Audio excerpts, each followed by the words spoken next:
most joyous homeless boomer you'll ever meet.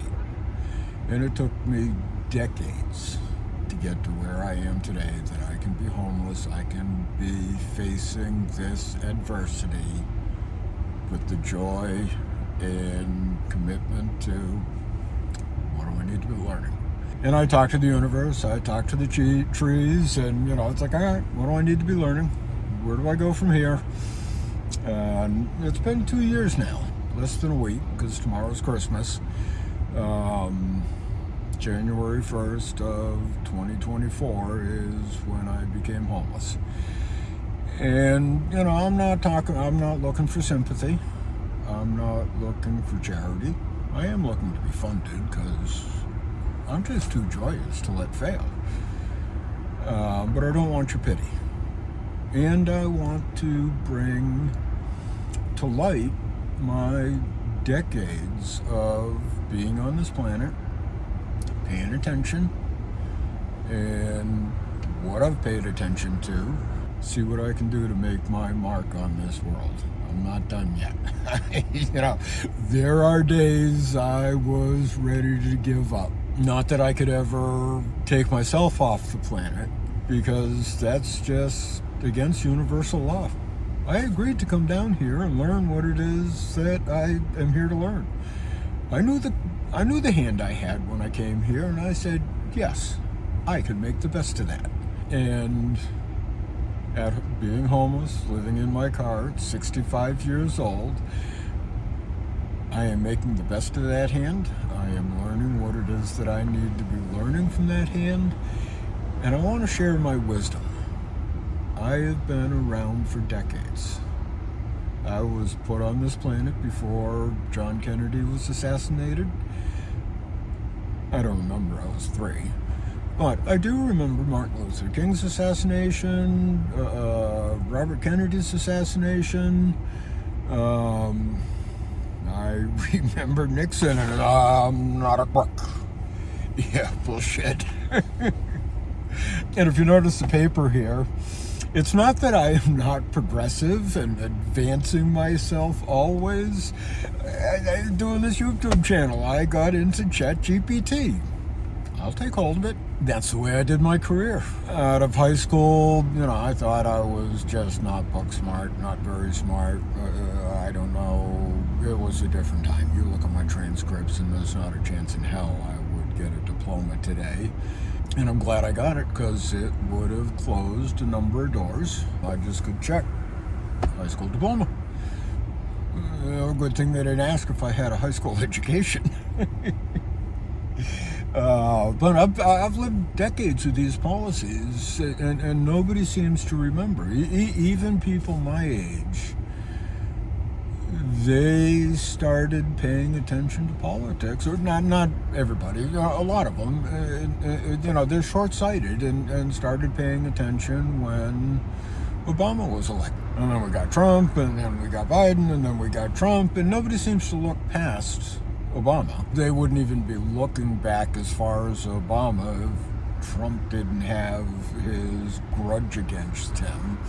And I'm pretty certain that came from a dinner that Obama roasted Trump. It is hysterical, and given the narcissism that narcissist that Trump is, he is never, ever going to give that one up. I've been affected by it. I remember when Reagan came out with, it was earlier than that. They were investigating fraud into the welfare program, but it was Reagan that made the welfare queen so despised and made you just don't give poor people money. You hate the poor. The neoliberals hate the poor, and I believe that stuff. I listened to Rush Limbaugh, who conservative talk show host, and went along with it, and it all seemed right. And it's come to bite me in the ass. I hear when Biden lowered taxes. I remember Fox News like, oh my God, this is, the taxes are the highest in 40 years. And it's like, yeah, that's not enough. They need to be as high as they were 45 years ago. And then of course you have the, I don't want to get into all the details because, I lived it. I watched it, I paid attention.